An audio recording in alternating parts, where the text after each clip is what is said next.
You have tuned in to Fail and Grow. It's an OPEX, there is to say Operational Excellent podcast show. So Fail and Grow is for you who want to increase your revenue and become more profitable. I mean, who doesn't? This is actually season 7.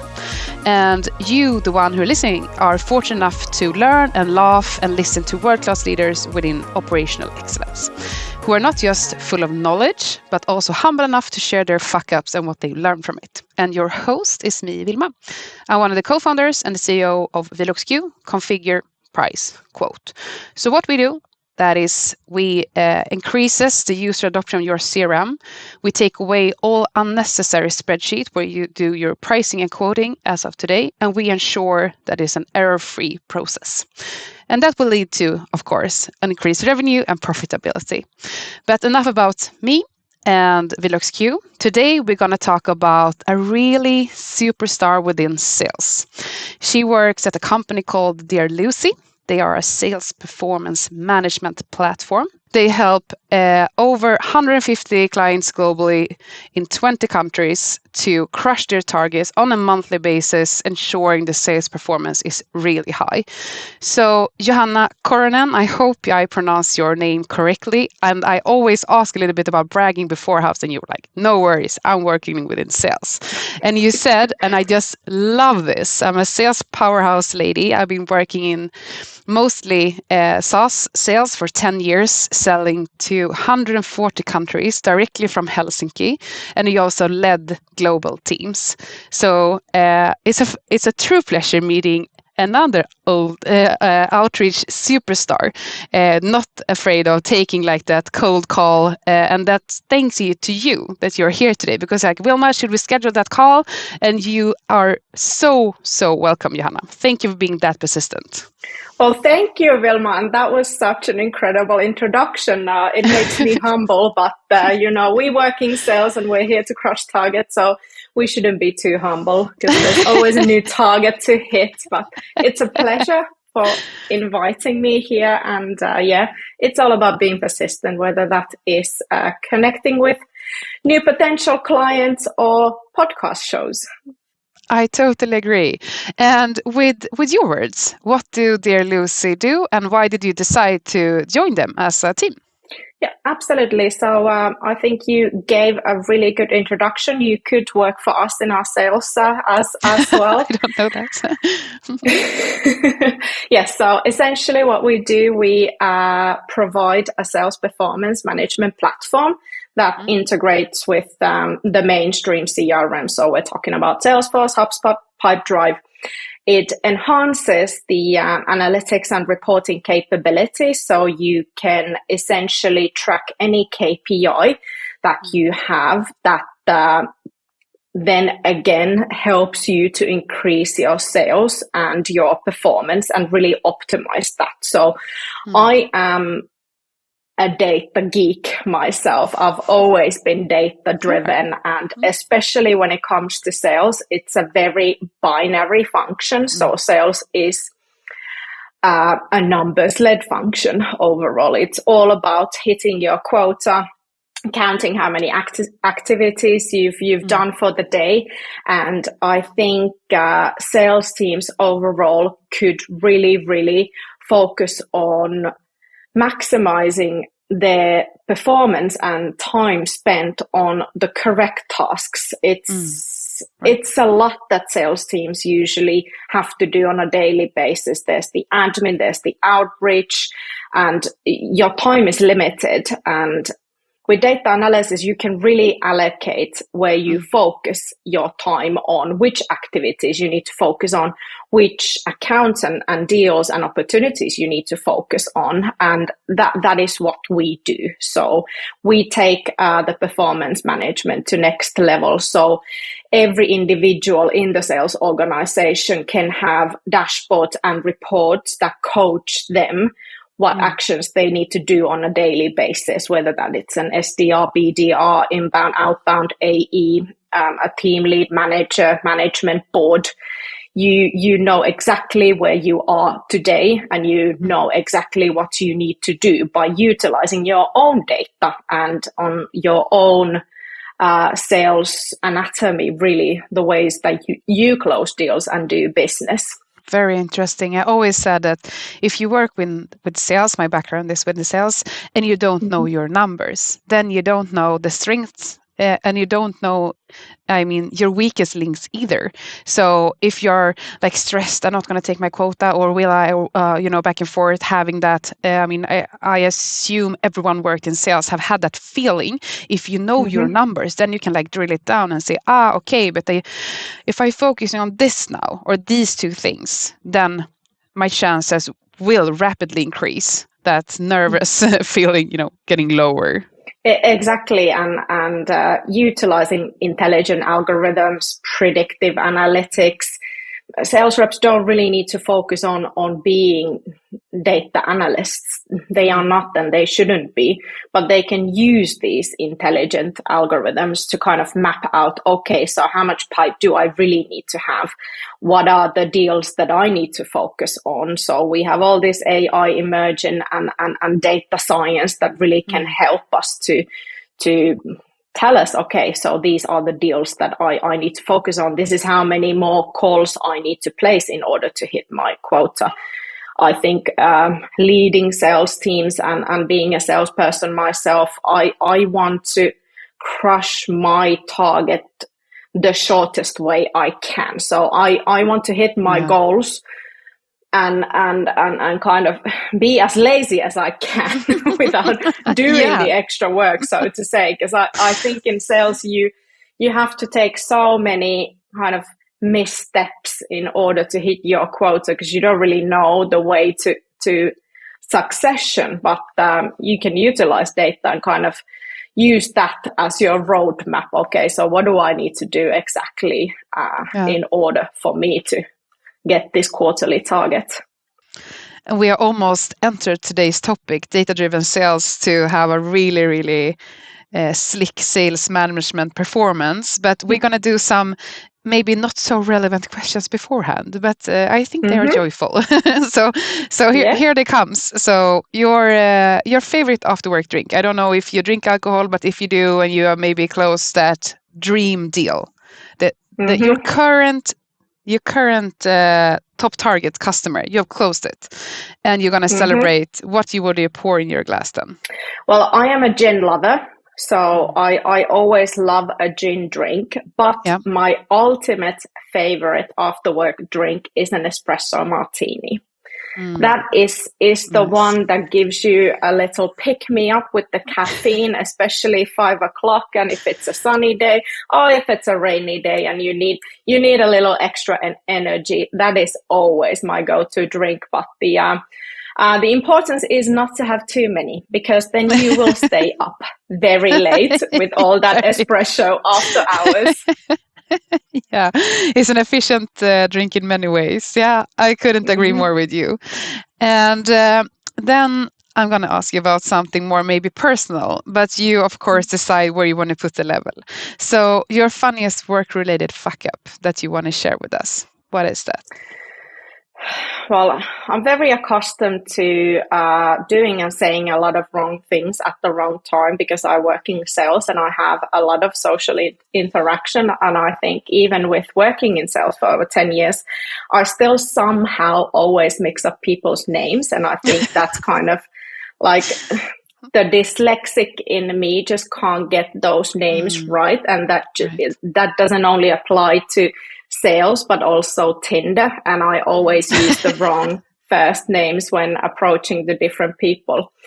But that's not my biggest thing that I could think of, but that's something that I do on a weekly basis. I think something that I'm really not probably the most kind of rigid when it comes to details. So I do a lot of contracts, and obviously you need to get the data correct in them. So the right addresses, the right amount, the right values. And yes, I've had my few mishaps with entering wrong information into official contracts, but I think the biggest one, I remember this was years ago.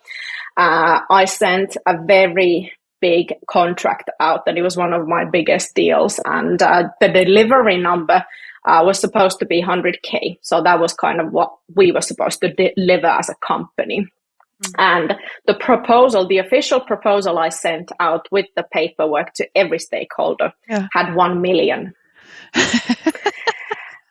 And it was late at night. I was going through the contract and I realized, oh my goodness gracious, I have given them 10 times more than what we agreed on. And obviously that would have made us as a company in a very bad position. So I stayed up the entire night. I sent them messages late at night, like, I'm really sorry. I need to abort this mission. I've made such a big mistake with the contract. Like, we need to pull this back. Please do not agree on this. And luckily, my client sent me a message in the morning. Yes, I noticed that you made a mistake and you weren't supposed to deliver a quantity of million with this deal size and this value. It was value. very nice of that customer to we know that this is wrong. Yes. So that was probably the biggest fuck up. I can still remember even today. I literally stayed up the entire night. I'm good that it's solved, I should say. That it was solved, yeah. And the first on the daily base, that I wouldn't name. My ex-boyfriend, we were together for 10 years, so he's still one of my best friends. Thank you, God, for that. When we dated 20 years ago or something, he didn't recall names either. So it was like, hi dear, and I thought that was very cute. And when we had been together for 4 years or something, I don't know why we start talking about this. Probably someone was dating someone, back in the days. And it was like, yeah, but I did it to everyone just because I didn't recall the names. And I was like, huh? Well, okay. So maybe if you're single using Tinder, you can apply Tim's way of approaching people, or just. Well, I think in the English language it works. You can call hello mate, hello love to almost everyone. But I think in Finnish and Swedish is not the same. You can't call my dear or but my you can love say everyone in Swedish you can say hej hjärtat. That you can say in Swedish, hi heart. Okay. That is a little bit hi heart. Directly on. Yeah. So in Finnish I wouldn't dare to say anything, but maybe you have an idea then. Now we're gonna maybe continuously deep down here into the data-driven sales and sales management performance. And I know this isn't supposed to sell Dear Lucy, but I'm also curious about your ICP. So I would be really interesting to hear the data-driven approach also from if you see the sales team in whole divided into different tiers, 10 people or 50 people or 500 people, if it differs, and if Dear Lucy matches one of them better, then please shout it out here. We work with sales. So data-driven sales and sales management performance, what's your take on that, and why do you think this is important? Well, I think overall being data-driven and utilizing data is been a hot topic probably more than 10 years. And by now, every company should be utilizing data to drive business performance and operational excellence overall. But when it comes to sales, as I said previously, it's so numbers led and very binary at its core. It's a measurable function. So data analysis should be essential in leading sales teams and sales performance overall. And do you think it just a side question there? Isn't it that for everyone now? Or do you still see that people are struggling with this? Yes, absolutely, for sure. When it comes to overall business strategic data analysis and the majority of utilizing data analytics, it varies a lot. I've been working in the field of analytics for 7 years myself. So prior to Dear Lucy, I was working in another SaaS company called Supermetrics, which provides marketing data analytics. So moving from marketing data analytics to sales analytics. And that was that was 7 years ago when I joined that company. And definitely I've been working with different data teams for quite a while now. The maturity level differentiates a lot from one company to another. And I think when it comes to utilizing data, it's a journey. Data analytics is a journey, and you have to start somewhere. And obviously with all the tech and AE and the data science scene overall taking a lot of leaps ahead, you can do a lot nowadays. And sometimes that is also the downside of it, because it can seem then very overwhelming. Companies don't really know where to start their journey, and they feel like they could be like so many steps behind already that they don't even know where to start and how to take the first step. But I always encourage that just take the first step, start simple, and even the companies that have a very intelligent data science team and utilize data analytics to kind of like next level. Even there, it's important that you don't drown in dashboards and reports, because then they don't serve you any purpose. Right. With Dear Lucy, the idea is that every role has the top KPIs that they need to manage their own daily performance. So, for example, you look at the sales organization, not every individual have the same targets, nor the same KPIs or OKRs. So if you look at SDRs, they're most likely looking at activity metrics and maybe generated revenue that they had an impact on. And then you have your outbound, inbound expansion, success reps.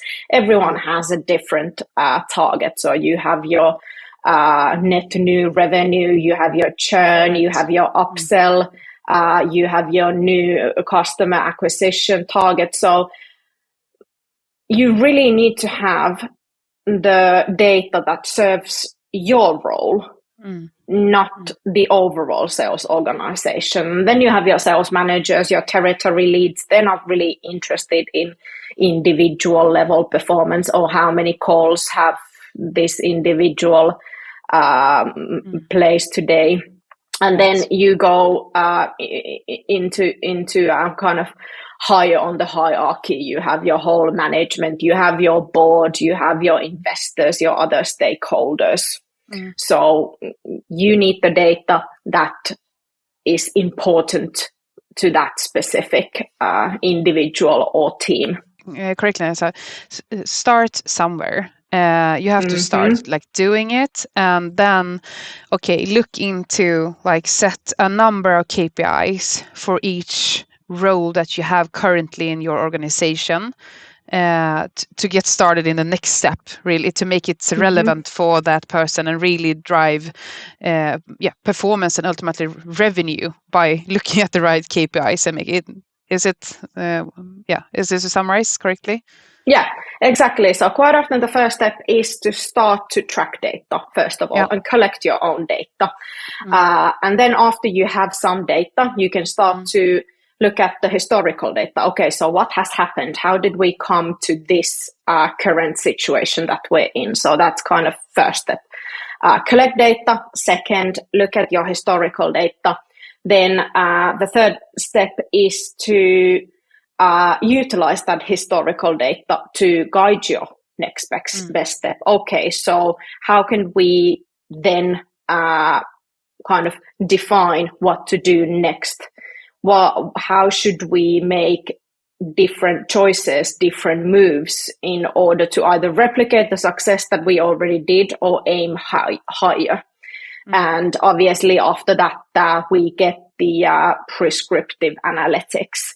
So essentially using analytics to describe what you should do next. For example, having a look at your entire pipeline analytics and then using different algorithms to have a predictive pipeline forecasts, which then shows if you are on an adequate level with your activities, your pipeline generation, and then it can map out, okay, so how much more do you actually need to generate in order to hit certain levels.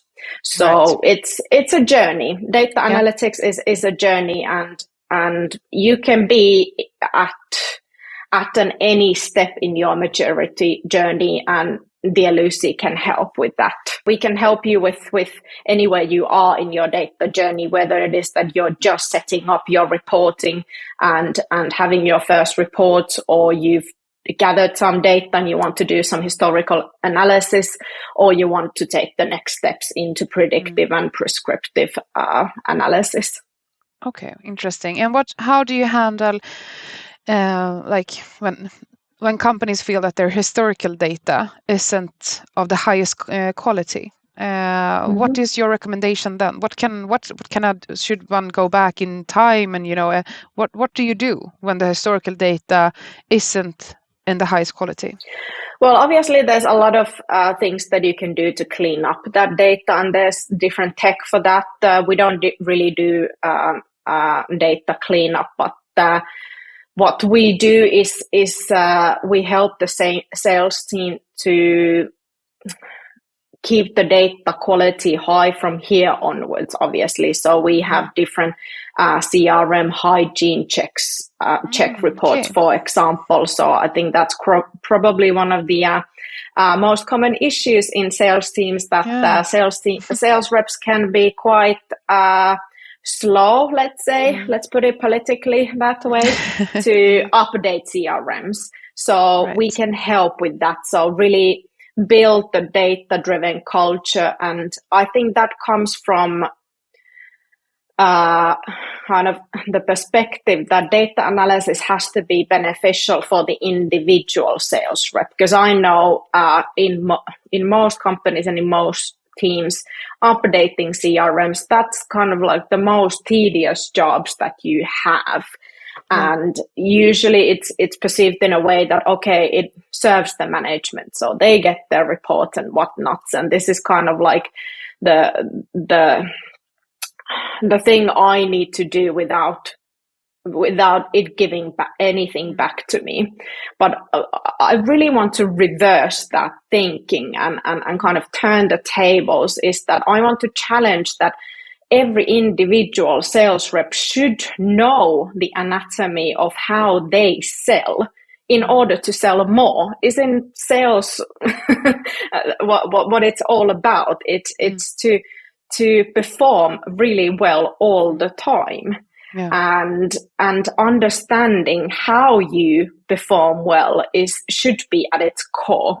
So I always talk a lot about taking responsibility of knowing your own DNA of selling, and this is what we can do at Lucy. And what we do is we don't just do the board and management reports. We actually do coaching dashboards for individual sales reps on their own data and their sales behavior, and how to improve that and what to focus on in order for them to hit their quotas.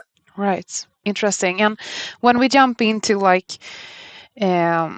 common mistakes companies do when they try to they really, really try, they aim to be data driven, but for some reason they don't manage. What would you see common mistakes that leading to, not reaching their targets of being data driven? Mm-hmm.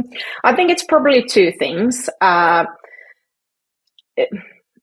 Data analysis isn't implemented into the daily processes when it comes to kind of sales day to day or overall company day to day. You really need to start your day with data and really make it mandatory for everyone. Same as updating CRM. That's a mandatory task for everyone in the sales team, and same should go for looking at dashboards and using them as your guidelines for your day to day. So you always open your dashboards and you see, okay, this is how many calls I need to make. This is how many meetings I need to have this week. This is how much pipe I need to generate this week or this month. So really making being data driven part of your day-to-day process. And it doesn't have to be complicated at all. And I think we come into the second most common mistake, which is that a lot of the times I see companies overcomplicating the process. So they might have reports and they might have 150 reports. You have your CRM reports, you have your BI tool reports, you have your spreadsheets, you have your every individual platform reports, and none of them make any sense. You don't even know what to look at, when to look at, and the data is incorrect in most of them. So most of the time you're just looking at the discrepancies in data between different platforms, and it doesn't serve you any purpose. And that's where I always say, okay, start simple. Start with one dashboard or two. Don't make it overwhelming. Don't overcomplicate it, because it's not going to serve you any purpose if you have 100 dashboards which no one is going to use. Sales teams don't even know where they're located, let alone if they've ever opened them. That's true. Sorry for laughing, but just that I've been selling CRM for 5 years back in the days, and it was like, yeah, but we start with one. And we send that out to everyone, even though it's super basic. We start with that, so we embrace the way of work, like always by implementing something that has with IT or SaaS with, like, it's a change management, like the culture, like embrace it first, and then we can drill down and do more reports with more dashboards and so forth. So yeah, very interesting to hear. And I have an idea, but of course, you're the expert here, so I'm going to ask you, of course. So what effect and results could you expect when you have implemented this? You have doing it your daily life, you look at the reports, they are niched into roles. What could you expect in the clear numbers? Well, as I said previously, it needs to be beneficial for everyone, and it needs to make you more effective. So you only have a certain amount of hours in a day and in a week to do your job. And let's face it, we don't want to work more than those hours. And in sales, it's the same as well. So it's all about being the most efficient, but with the least amount of effort. And that is what data analysis can help you do, is knowing where you should focus on and not to spend or waste any time on the ventures that will not be beneficial or fruitful to you. So let go of the opportunities that data shows that you're never going to close, or let go of the ICP that data shows that you're never gonna you're never gonna connect with. And the same goes for all your activities. So should I focus on making phone calls in Sweden, or should I focus on sending emails in Sweden? Or maybe you have a way that works in a different market that doesn't work in another market. So really becoming smart in the way that you do in sales, in not just different countries, but in different functions. So we talk about doing upsell and expansion and outbound and inbound. Okay, so more efficient and better disqualification, I hear. But do we have any numbers, some juicy numbers that we're going to share? Some customer stories, cases that have, obviously then implemented Dear Lucy, they're tracking this, they work with a data-driven sales approach. Do you have any juicy numbers you want to share? I know that I'm stressing this, but I know that people like it. So, is it easy to kind of calculate the impact of the overall revenue at the end of the day? Probably not then. And I think that goes for most of the tech that is out there. It's not so imminent, but I think where we usually see the best results is in the time saved in kind of put into the hours of reporting. And I think everyone does reporting to a certain extent. Some spend hours and hours in a week and in a month to do their monthly, weekly reports. I think that's kind of the immediate result that when you automate everything and you have your role-based reports, they are ready for you. You never have to spend any time on creating those. And next is then the impact on fine-tuning all the processes. As said, data can show you and expose a lot of processes that are not working in your sales organization. So, for example, if we look at utilizing deal scoring, right, you can then really know which steps to make in order to map out the deals that will close and the deals that won't most likely close. Yeah, very interesting. Okay, your ICP then. Which sales organization could manage very well with the CRM reports, or is it everyone that should invest in another tool like Dear Lucy, or what is your experience here? So we serve kind of two purposes. So we have customers who use Dear Lucy for the entire sales organization management. So for every role that you have. And then we have companies that use Dear Lucy for management reporting. Right. So where we really fall is in between CRM and BI tools. So CRMs are great for relationship management, but they are not the greatest when it comes to data analytics or performance management. So you can't really set targets for every KPI that you have. You can't see the progression towards those targets. It's difficult to see historical trends, map those out, utilize predictive forecasts, for example. So whenever you've hit the limits of the CRM reports, that is when usually people start to use and companies start to use Dear Lucy. And then when it comes to kind of management reports, we are then used as a BI tool, right, for management purposes.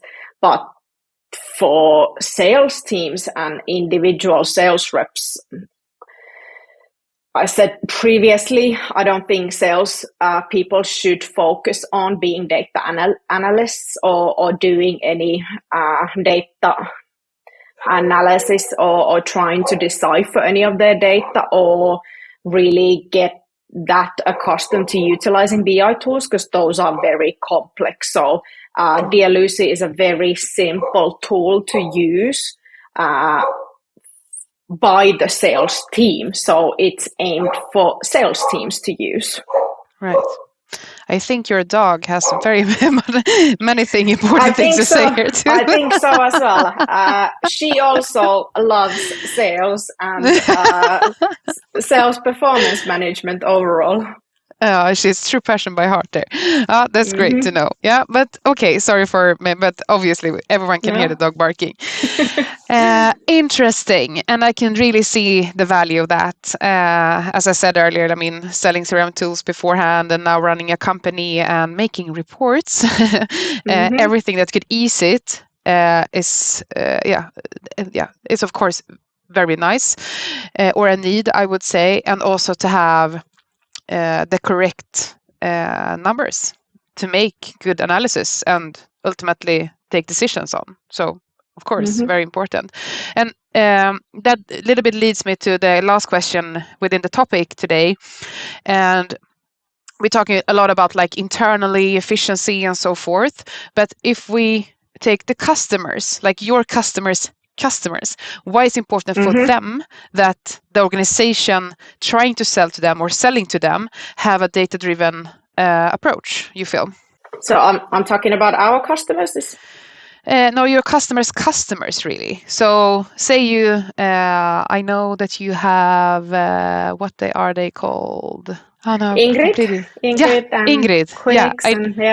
I know you have Ingrid as a customer, for example. So it's important for Ingrid's customers that Ingrid uses dear Lucy? What's the value for them that people at Ingrid have a very data-driven sales performance? What makes the customer experience better, if you will, or something like that? That is a good question. What is the end result for the customer? I think it's probably from when it serves the customer success team or the expansion team. So recognizing new opportunities inside the already existing customers.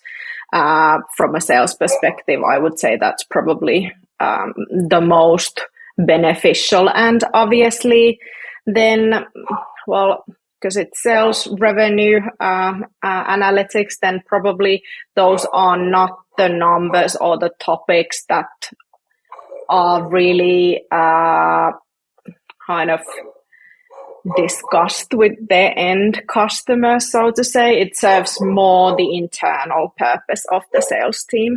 And I think you mentioned one thing to disqualify, like if you are going to enter Sweden by phone or email, if it doesn't work for something or region, we don't have to nag customers or prospect. They're not going to buy product XC or, so forth. I think that is, to me at least, a huge value. Like, focus on the one that's probably going to date you or close deals with you, not the other ones, because you will just snag the shit out of them, to be honest. Ooh, sorry, my language. Yeah. Okay, is there something that you would like to address that we haven't spoke about yet when it comes to data-driven sales and become really, really knit in your performance by this?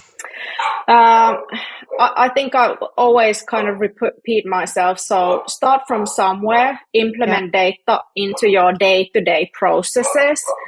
Don't leave it just for your management to solve or for the management to utilize in the monthly reports. Use it for everyone in the sales organization and make it part of your process. And that's the best way to start, really. Good. Thank you so much. And thank you for sharing. Now I'm super curious. When you want to be inspired by data-driven sales, where do you turn to? Is it a book? Is it someone at LinkedIn you follow? Is it a podcast show? Or I don't know. Where do you turn?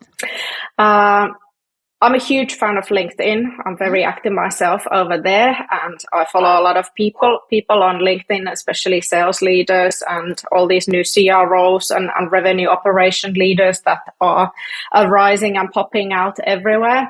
Yeah. But if I were to name one person who I've been following for quite a while is from here in Finland, the co-founder of Vaino, Mikko Honkanen. He does a lot of education around being data-driven and being tech-driven as well. And he talks a lot about the benefits of having a RevOps function in a company. I couldn't agree more. Every time he posts, he's like, I have to see, is this relevant? And then it's like, I read the whole post. This too was relevant. So if you're not already following him, non-depending if you're on SaaS or somewhere else, he's really good. Yeah, a very humble guy. And he actually recorded one of the first podcasts that now it's a couple of years old, but I think it's probably going to be relevant. I don't recall what we talked about, but he's like an ever relevant person. So podcast tips, if you will. Yeah. Okay, now it's your turn to wing an answer to an earlier podcast that says an random business question.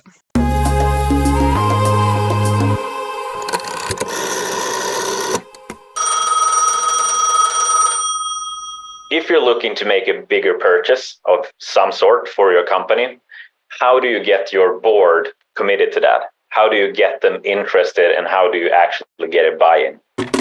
This was from Fredrik Landström, the CTO of Invice and HubSpot agency that I truly recommend. They are very, very tech savvy. So that was his nerdy question.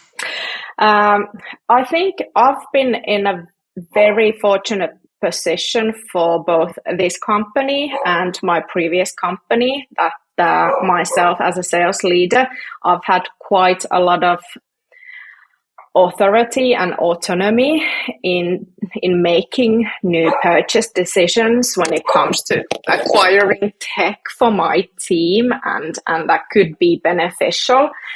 But definitely building a business case from the user perspective. So what is the benefit for the individual user? I would say that's where I've always started, and really highlighting the importance in that. And I love tech overall. I've always used a lot of tech. So, and I think that's also drawn me towards companies that have been tech positive. Right. and I just encourage every board to be curious and experimental with new tech. I love that. Tech positive. Yeah. I'm going to trademark it to you, Johanna, and they're going to use it. Very nice. So, final 3 questions. What are your main challenges in your business right now? Problem that you are addressing it, dear Lucy? I think sales has become more difficult in the recent years, not just due to whatever economical changes there has been going on in the world for X years now, but also due to tech and kind of the volumes of products that are being sold to different buyers has increased enormously lately. And I think the problem that we solve is exactly that. So how to focus on the most beneficial cases for you, and how to kind of stand out in the crowd, how to make your voice heard to the right crowd instead of just shouting to everyone and hoping for the best. I think that's the most challenging thing in sales overall is how to get your message heard to the right people. Yeah, couldn't agree more. And make there's so many initiatives, and how should we make them prioritize VLOXQ above anything else that could be solving probably other problems that they also have in their organization, to really make it clear, both of course in our outreach and our prospecting and our dream customer, target customer, so forth, trying to be very, very neat. But then when you have the dialogue, okay, why should they then prioritize you now? Because it has been it's been, as you said, a tougher economic environment than the 5 year beforehand. And also there's so many different suppliers and vendors talking about we will do this for you, but okay, but that and that said so too, but from different angles. So prioritize. I couldn't agree more. Who would you like me to invite to this podcast, to Fail and Grow? I had to think about this, and it's from your side of the Baltic Sea. I've gotten to know this very high energy, super positive sales leader, Markus Enqvist. Maybe you've met him already. He leads the sales in Capi right now, but he has this super high energy that's just contagious. And what was the company name you said? Sorry, I missed it. Capi. Capi. Yeah, Capi. Okay. I don't know him. Marcus, you're so welcome. High energy, we love that, right? And talking about high energy, we are now on a bar together, drinking a very nice drink, and this favorite espresso martini, and I love it too. I actually had it. I only had it once, actually. First time June this summer, last summer, because really? I don't really favor coffee drinks. I don't they are so sweet. And my colleague was like, come on, Vilma, you have to try it out. You can't just disqualify it. I was like, yeah, sure. You have to try everything. Yeah, once, And I was thrilled. So we have an espresso martini, maybe 1, maximum 2, because I don't run that well on caffeine. And this songs come out. And I understand you have closed that big deal. Now we are super happy. Now we're really gonna kick this party off. What are we listening to then? It's Flow Rider, Good Feeling. Oh, nice choice. And this one has a story, because I've closed a lot of deals with this song. A long time ago, I used to work in a sales organization where we had this culture of playing our victory songs through the sound system at the office every time we would close a deal. So everyone would know each other's songs, and that would be the best thing ever on a day-to-day basis when reps used to close deals, and that would be my song at that time. So I have partied to that song so many times, and it always signals me the feeling of victory. Yeah, accomplishment, victory. I had the same back at the serum company, and I had "Don't Stop Believing" with Journey. And that's actually the most asked for song in this podcast. I think we are 3 or 4 that had that same song. Really? Yeah. That's core at working in sales team. You always have to believe there's a deal somewhere around the corner, even when it doesn't feel like it. Yeah, look them up. If you're data driven, you of course already know what it is. But Johanna, thank you so much for contributing. It was a true pleasure meeting you. Likewise, Wilma, thanks so much for having me. It was such a pleasure. Cheers. Have a great weekend. Sometimes I get a good feeling. Yeah. I get a feeling that I never had before. No. I get a good feeling. Yeah. Yes, I can. Doubt, better leave. I'm running with this plan. Pull me, grab me. Crabs in the bucket can't have me. I'll be the president one day. January 1st. Oh, you like that gossip? Like you the one drinking what gossip.com. Now I got a word for your tongue. How many Rolling Stones you want? Yeah, I got a brand new spirit speaking.